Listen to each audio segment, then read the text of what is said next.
How is it going, Adam? It is going. It is going pretty well.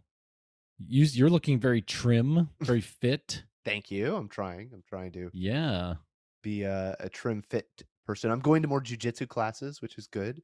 good. And You'll be so right over in my neighborhood. that'll, but that also puts me dangerously close to the Mitchell's ice cream store, which is Oh, you're right. It's delicious ice cream kind of a balancing of eatery. the force. It's sort of Mm-hmm. a dark side of the force, light side of the force, Zoroastrian sort of. Sometimes I'm gonna get it mixed up, and I'm gonna walk into the ice cream store and start like wrestling all the tubs of ice cream. They'll be like, "What is happening?" I'm like, "My wires are crossed. I don't know what's going on." Where? What? Why do none of these ice cream tubs have official gis on? Why aren't they wearing the proper attire? You think that's the problem? Then I roll into jujitsu class and start licking everyone, and they really don't like that one.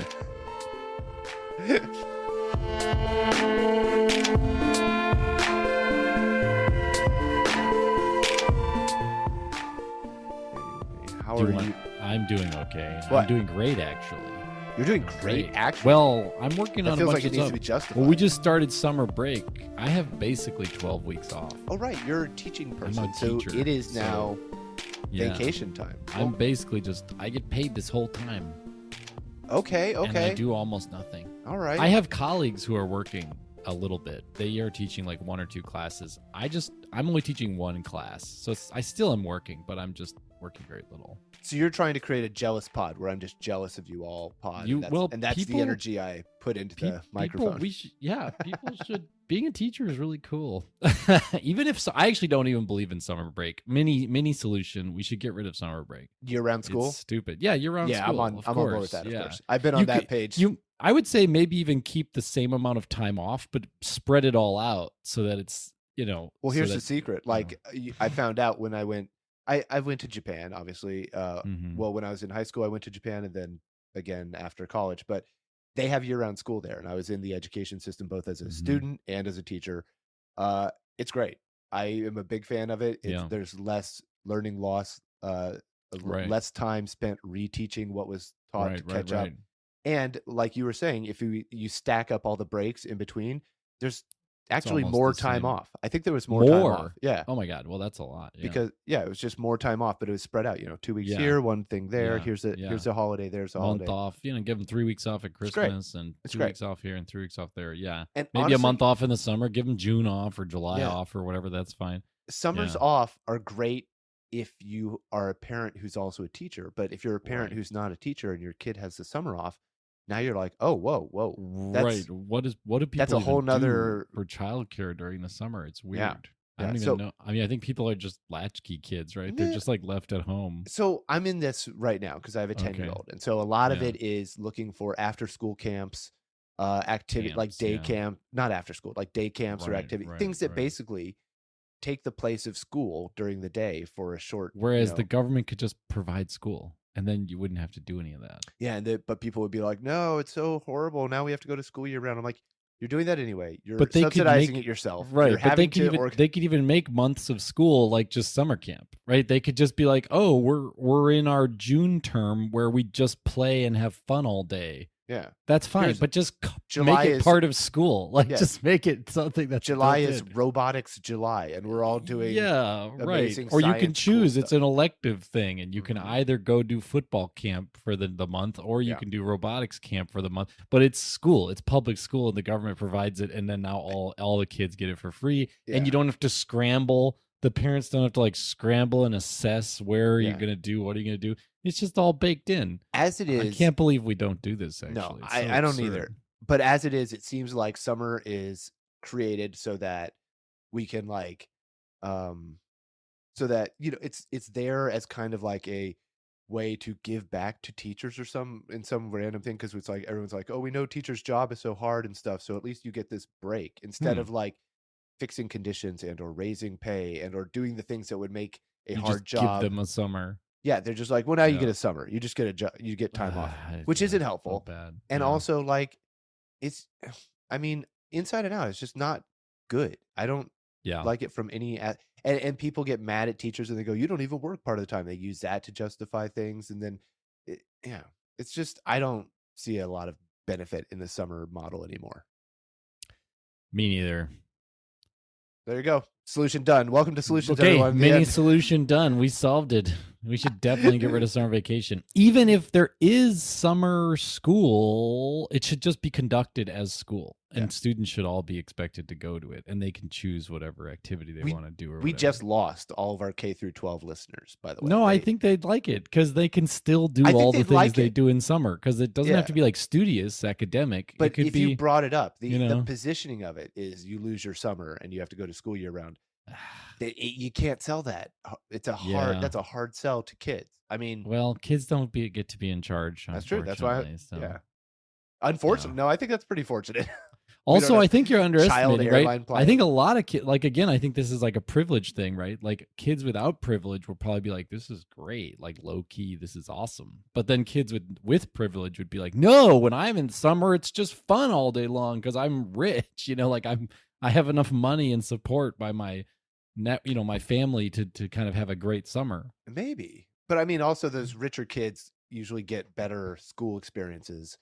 That's and true. The less fortunate kids often are in schools where it's a struggle the whole time to them. So maybe they're I don't want to go back to school. It's not a good, well-run place. Right. Okay, I have a more serious solution then. Okay, we'll do a little more like a structural solution. Okay. So this is the solution. This is a solution that I think I someday may write a book about this. And I'll tell you the title of the book. The title of the book would be The F Word. The F word. Yeah. And it's not like the beautiful, it's not what you think. The beautiful F words up in Norway. The F fjords. The giant F. You go on a cruise and look at the F words. The F words are so beautiful. No, different F words. Different F word. Actually, really. So your mind jumped directly to Norway. So not exactly what I would think people would jump to. No. Oh, so here's a. I think of myself as pretty typical. So this is a little bit of a theories from the multiverse, sort of ideas, sort of solutions from the multiverse. But the solution is like fixing a sort of problem in the realm of ideas. Okay. Maybe because I'm getting a PhD, my brain is all like filled with ideas.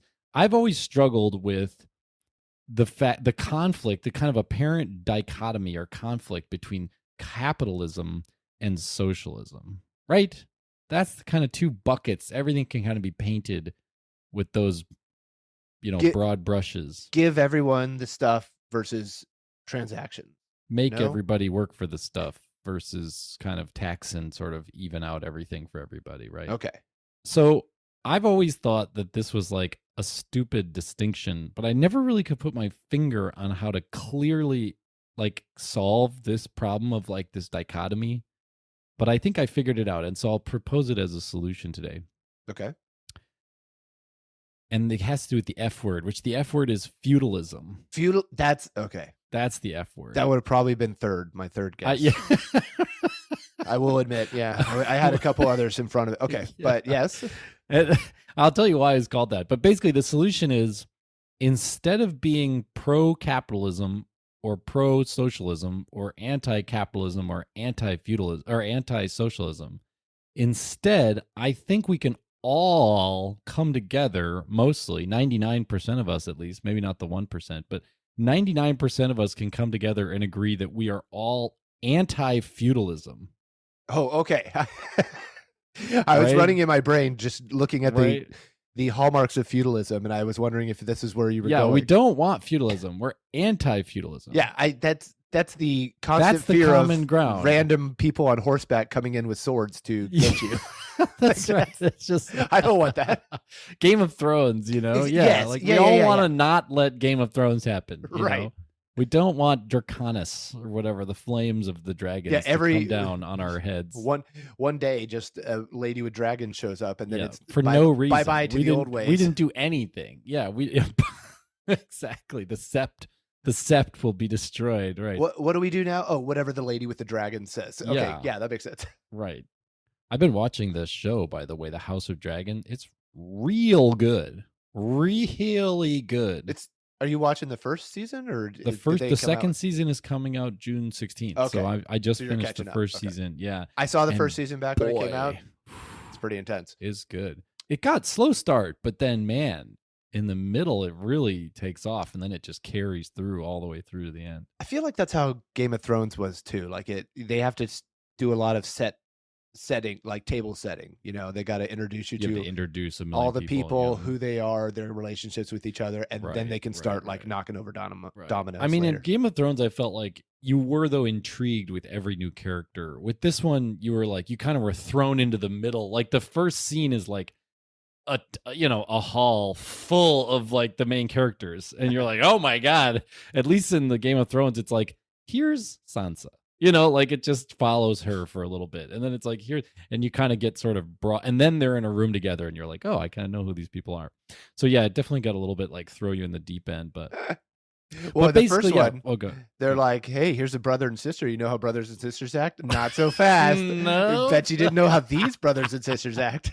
And then in this one, they're like, how do you feel about like uncles and nieces? Right. Becomes an uncle-niece incest. Gross. But dramatic. I mean, but gross. Yeah. But also realistic to things that would have happened in true, the completely fake fantasy times, but mimicking castle times. Right, castle times. So here's the thing: we don't want to return to castle times. As much as this is what 99% of us can agree to, right? Yes, 99% of us can agree. We don't want to return to castle times. Creepily, I think 1% do want to return to castle times. These are feudalists. I mean, that's what we should call them. Yeah, bro, I need a moat. Yeah, exactly. That's what tech people say. Does your product have a moat? That's what they say. They literally want to go back to feudalism. It's terrible. But this is the thing. Like, there's so much claims, in the media and everywhere, and people even just think, oh, there's so many differences among people. Oh, we're all divided among each other. The right wing, the left wing, the blah blah blah, the blah blah blah. And it's like, really, we're not. We're all the former peasants of feudalism. We don't want to return to feudalism, but there seems to be this sort of historical gravitational pull towards feudalism, right? Like if you dumped 100 people or say 1,000 people on a desert island, just naked, you just dumped them on an island, or just whatever they were wearing. Sounds hot. Just whatever they were wearing, nice. You just dump them on an island. We're going away from the naked thing. Okay. Imagine like some guy would have like a pocket knife in his pocket, and then he would instantly become like way more resourced than everyone else, because he could like cut down things and like make stuff and cut up fire and do right. Or one guy had a lighter, and instantly he's infinitely more resourced than everybody else. Or he's very minorly resourced, but 2 weeks later he's like way more resourced because he's had fire for 2 weeks. He's had the ability to trade his fire for other things for 2 weeks, and now that gave him other advantages and more. So the guy with like who's fit and who has like a lighter is like, after 2 weeks, is like thousands of times more resourced than the person who's like has a bad hip, who's like 70 years old and like doesn't have any fire or knife or anything. They're completely strung out after 2 weeks. They're probably dead after 2 weeks, right? So like, inequality just seems to happen extremely naturally. So we're kind of pulled towards feudalism. I mean, in that scenario, how much of natural human how much are we discounting that? Like, the compassion of people who are like not going to let a 70-year-old guy just die with her. They may care for him. The jealousy, if they're like, oh, one guy has a knife, cool, I'm going to organize 3 guys over here, and we're going to go take that one knife for that one guy. Yeah, to hit him in the head. Yeah, Take the knife. If the fit guy with the knife, what happens when he runs up against the giant dude with a club? Sure, there's all kinds of things, but that is feudalism, right? Well, that's true. The biggest person with the biggest sword takes what they want, and you hope that that's the person that you want leading. Right, the Queen of Dragons. Conan the Barbarian.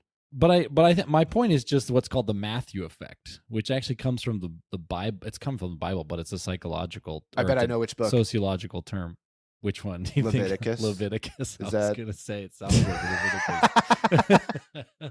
Leviticus. It's a sociological phenomenon or whatever, economic theory, but it's called the Matthew effect because in Matthew Jesus says, "To those who have little will be taken away; to those who have much will be given more."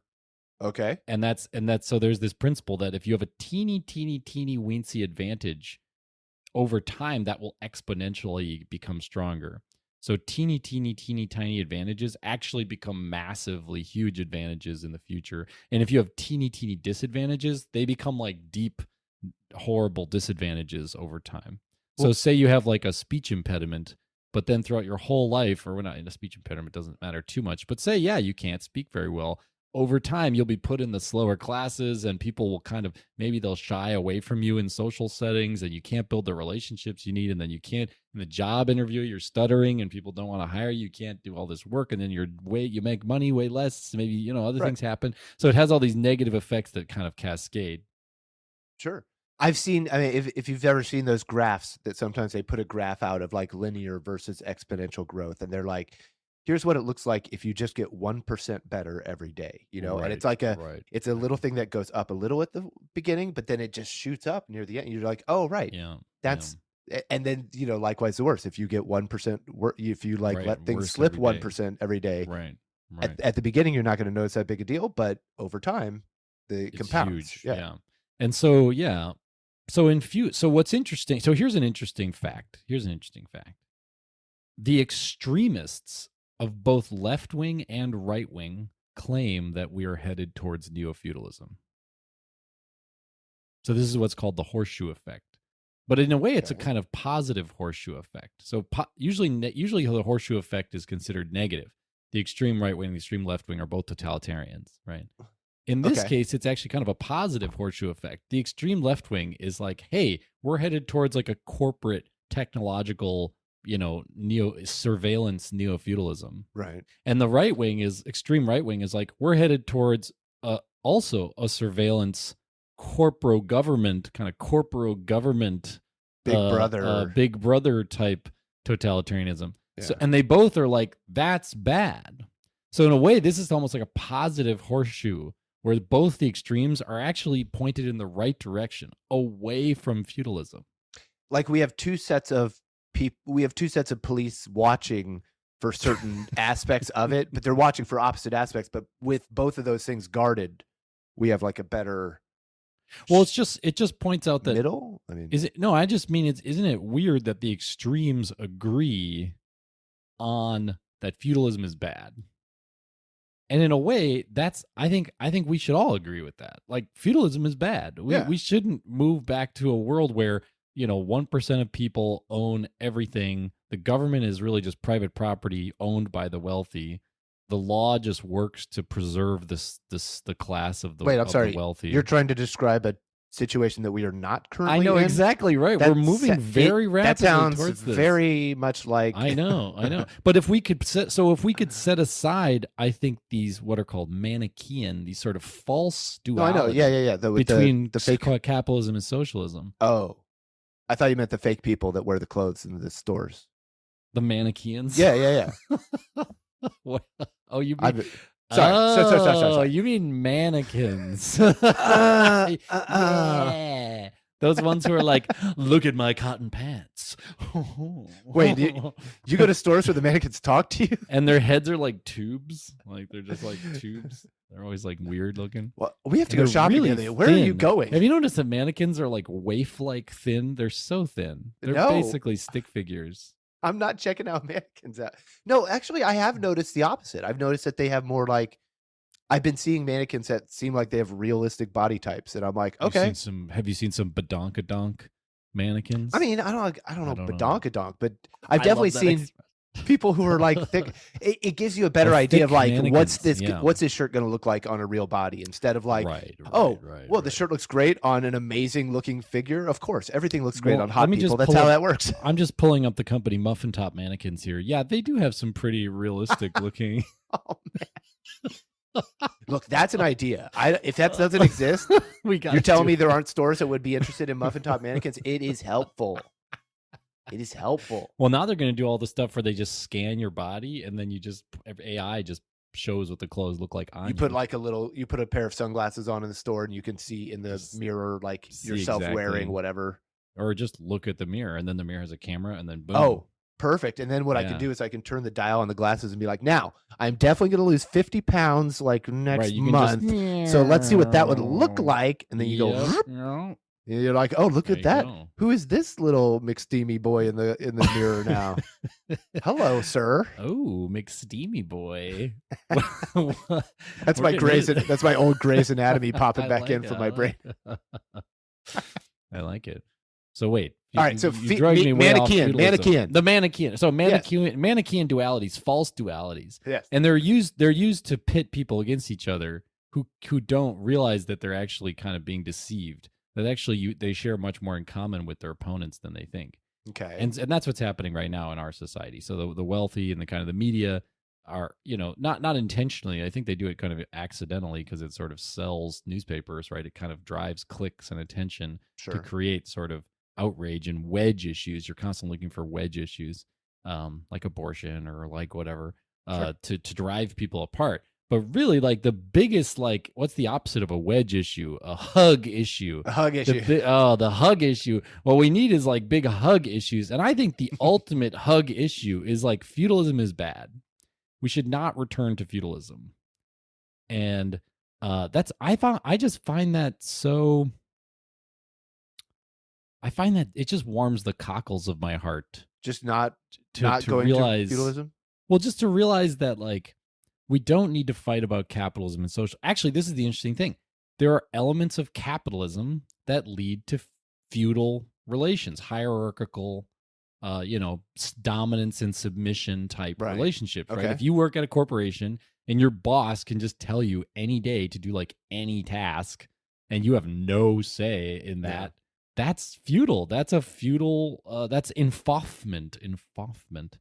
Right, where means a fief, to gain a fief, right? Okay. You're like a little serf, and you have your little patch of dirt that you can kind of do things in, but you can be told to do different things at any moment, right? Yes, fief and serf. Many words I use on a regular 2024 basis. Exactly, right? Well, maybe we need to start doing talk about my fiefdom. Yes. Mm-hmm. Yeah, and so feudal. So capitalism has these fief-like, feudal relationships built into it, but it also has very liberal, anti-feudal relationships, right? Like, I can buy whatever I want at the store, and I can earn money, and I can use it however I want, basically, right? In many ways, no one's supposed to be above the law. So and there's free speech, and there's things like which you can have in socialism too, but just economically speaking, there's like I can start a business. Mm-hmm. Free entry into the marketplace. I can charge whatever price I want for the good that I want to sell, or whatever. So there's this there's an anti-feudalism built into it too. And the same thing with socialism. There's kind of a feudalistic side of socialism. If you have some central planning, the Politique Bureau tells you can or can't do X, Y, and Z with your property or whatever. But there's also things that are anti-feudalism, like if you provide an efficient form of social welfare that protects the most vulnerable people from problems, and that liberates them and lets them live, have housing, have healthcare, have education. Education is extremely liberating to the mind and to the your political society. Yeah, that didn't seem like a big feudalism tenet, was education. Yeah, so like both of them have like a dark side and a light side, like a feudal side and a non-feudal side. So what we want to do is actually kind of horseshoe the debate around and leave all the feudal stuff on one side and all the anti-feudal stuff on the other, and embrace both. So embrace both the anti-feudal sides of capitalism and socialism together, and reject all the feudal sides of capitalism and socialism. And if you try to engage with people in this way, they don't get it. They don't get it because they keep if you bring up one issue or another, it's either kind of a more socialist idea or a more capitalist idea, and they brand you as being that. Mm-hmm. And it's like, no, man, I'm pulling from both sides, AC/DC here. Well, what will happen is both sides will grab onto the piece of the other side that you're including that they hate, and they'll hate you, and they'll point. You'll be taking arrows from both sides, right? And this is why we need to establish this hug issue, which is to say, I just want to tell the world now, so that people stop bothering me, calling me a socialist or a capitalist, which both, I'll be in a room and people will think I'm a total raging capitalist jerk because I embrace, free markets and private property and, choice about things. Show up in your suit and your monocle and your top hat. And wealth. There's nothing wrong with wealth as long as it doesn't disrupt society too Carry badly. around your bags with money signs on them. It's crazy. Yeah, that's what I always do, a monocle, But then in other rooms, or in even the same room, if I say something else like, yeah, we should absolutely have universal health care or health insurance, and we should absolutely provide like affordable housing to everyone, even if it means the government just centrally planning and building huge like tracts of housing. We should totally do that. And people just they just think I'm some kind of raging, dyed in the cloth red communist, psycho socialist. And I'm like, you people are so caught up in this like Manichaean duality between capitalism and socialism. You're missing the bigger picture, which is the hug issue. Yeah.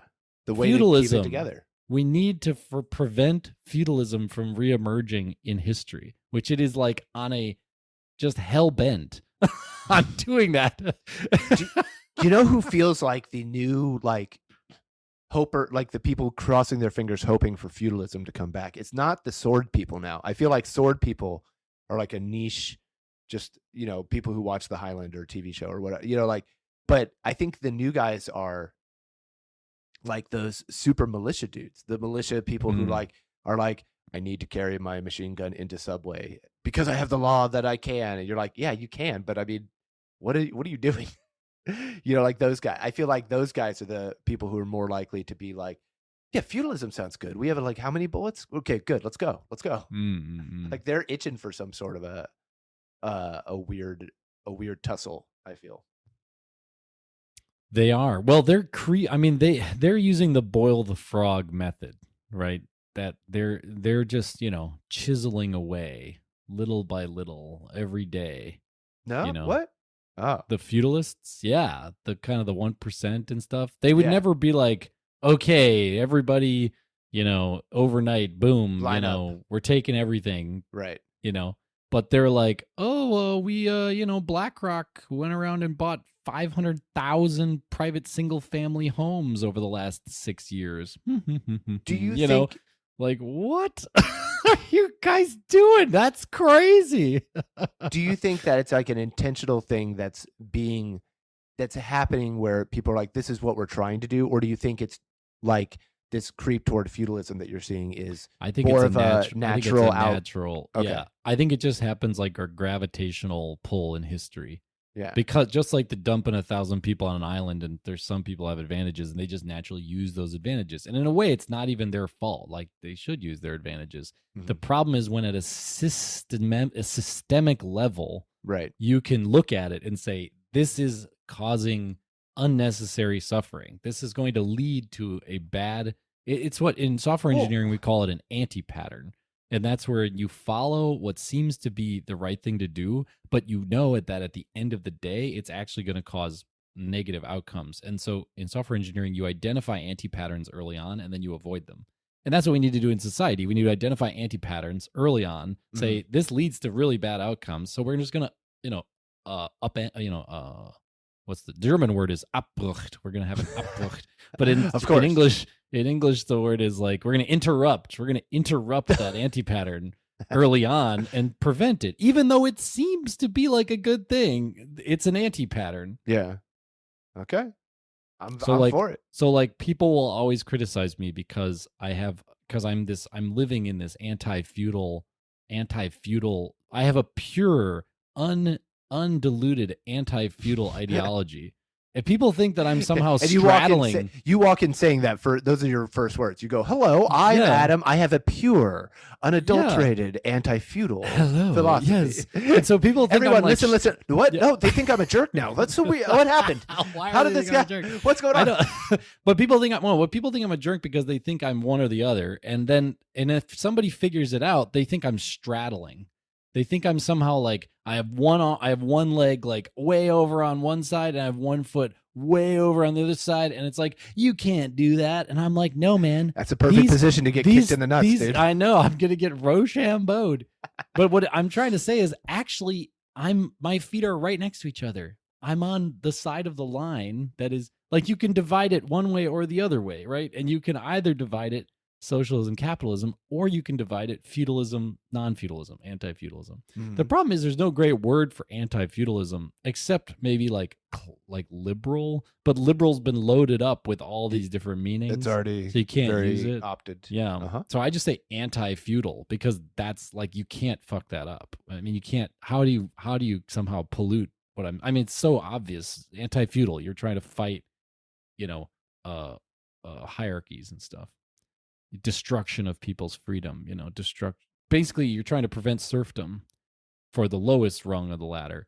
The thing that people don't understand though is infaufment. I think infaufment deserves a broader description and discussion.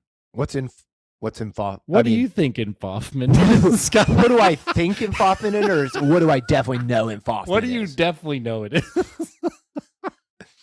I mean, it sounds like this. You know how if you like squish a marshmallow down and it pops back up, but if you do it too much, it just stays squished down. That feels like the marshmallow has entered its state of infaufment. Infaufment, totally smushed down. Yeah, totally smushed. Doesn't We've wrecked rebound the anymore. Marshmallow elasticity. Yeah. How close did I get? That's close. Yes. I feel like infaufment has to do with like a hair move, like a big, I could sign on that. Up and the head stylist comes over and is like, "I will now demonstrate infaufment," and they like, poof, and then everyone's like, "Whoa!" And stays up, and it's like, "Whoa!" Oh yes, the 1967 infaufment technique of hair. Infaufment is an awesome word, I think, because I'm just weird, but it's a great word. But it comes from the word fief, a fief, like a fiefdom. Okay. And so a king who awards a fief to a lord is called infaufment. So the king infaufed the so lord. The awarding of the thing to the fief. person is the infaufment. Yes. So you could say like he was infaufed in 1496, meaning the king or some lord, greater lord than him, seems so rude. Gave him. It happens all the time, and like I noticed it a lot in samurai books and movies. They're like, and then he was awarded a 200 Rio, land. That's called infaufment. So he was infaufed, and it happened in Europe all the time too during European feudalism. People were given, also Roman or Greek soldiers would come back and then be. So that wasn't exactly infaufment because it wasn't feudalism, but it was feudal. It was kind of feudal. The people who died. It was kind of feudal.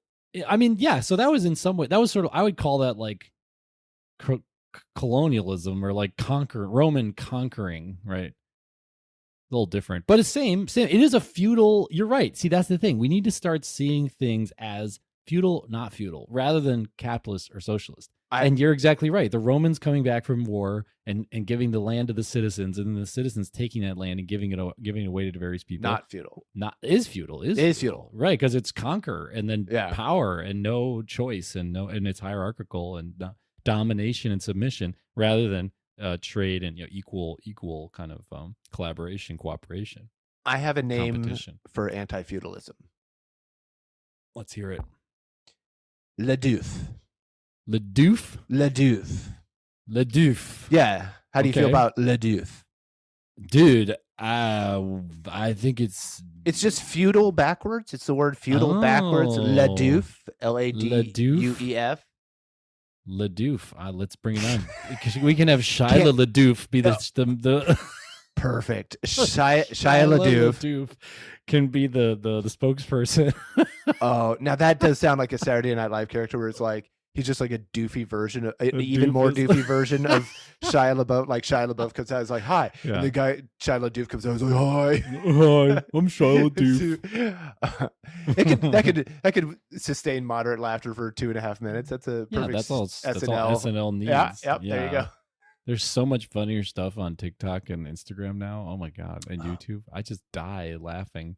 And then I watch SNL and I'm like, kind of broad. They're doing it live, Adam. They have to do it live. TikTok's so are the TikTok live. People. Yes, it is. Well, what do you mean it's not live? Well, they can practice. 42 takes of it until they get the right one. But yeah, that's true. I hear it. SNL can practice, but yeah, then they do it live. The people are undefeated, right? I mean, just if you're going against the mass of the audience, true. There are so many funny people in the world that can nail a perfect joke right out of nowhere. Yeah, it's hard to beat the mass. Yeah. So wait, involvement. I have to go back to involvement. Or no, go ahead. Or do you have a question or something? No. Okay. Involvement. Yeah, so involvement. So I think one thing that people don't realize is they think they're in a anti-feudal environment, but they actually are just involved. And that I think confuses people a lot. And they think, well, I'm a liberal. I'm I believe in freedom because I have, here's my shape of my life. But actually the shape of their life is just a kind of neo-feudal involvement. So for example, you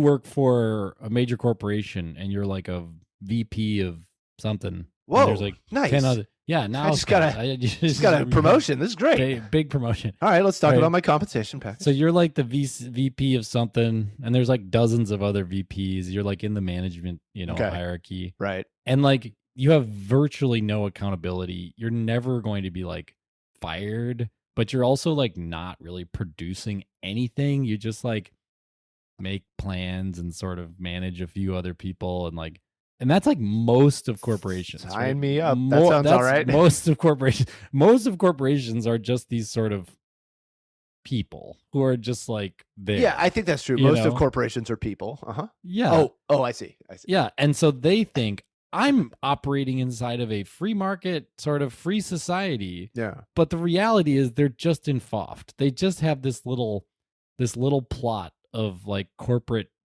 neo-feudal sort of money that comes to them every month, just like a Japanese or Japanese rios. They'd get 100 rios would come every year to them, which is like a rios as much rice as an acre of land can produce. I mean, everybody knows how much rice that is, obviously. But yeah, so 200 rio was pretty good. A 200 rio involvement was like, that was like, like $500,000 a year. That was great. Unless you don't like rice, and then you're stuck with all this. Well, you can sell the rice for whatever you want. The point was rice was like their sort of, commodity for everything. Okay.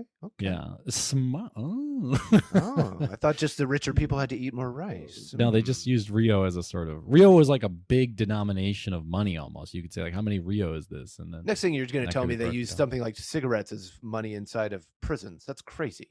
They did. I think they probably still do. They use cigarettes and whiskey and bottles of whiskey as money in East Berlin during the communist times because they didn't have enough money, so they used other things. Good. But anyways, so what I'm saying is, people think, well, I own a home and I have a stock. I have my stock stuff, and I have my little corporate job that I have almost no accountability for, and I produce almost nothing. Like, altogether, sure, the economy is productive, but most of that production is being done by like frontline workers, who are like on the factory floor, on the farm, driving the tractor, like picking the berries, like those are the people actually like producing most of the actual work that actually gets done. But the whole like superstructure of a lot of people in America are like these sort of, middle class kind of corporate workers that like, what are they really doing? They really just have like an involvement. And some people have a teeny involvement, like they just get their 401k and they can't own their home, but they have a 401k. They have like a teeny involvement. But then if you have like a big involvement, you have like your home and your 401k and you have stock in your company and, you're sort of rich. That's like a bigger involvement. So it's like, I think people should be like, I think that's the reason why I think a lot of people look around and are like, we have a free society. And I'm like, and it's like, no, not really. Like a free society would not just be, there aren't any bullshit jobs. There's nothing wrong really with bullshit jobs like that. But the point is just we've built a society that is like careening towards greater and greater feudalism.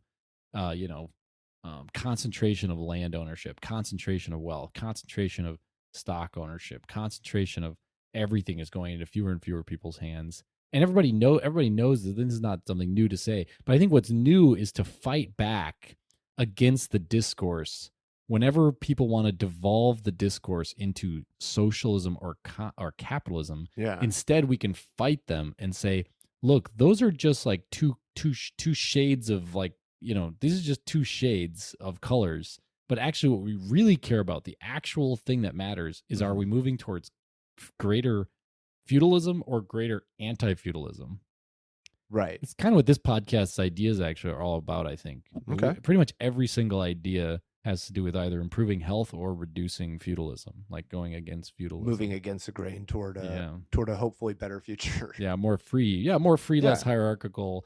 Not that all hierarchies are bad. I think hierarchies are effective, in certain ways. But you have to enter into them very knowingly and just be aware that that's a way for feudalistic tendencies to start to really adhere and start to really grow.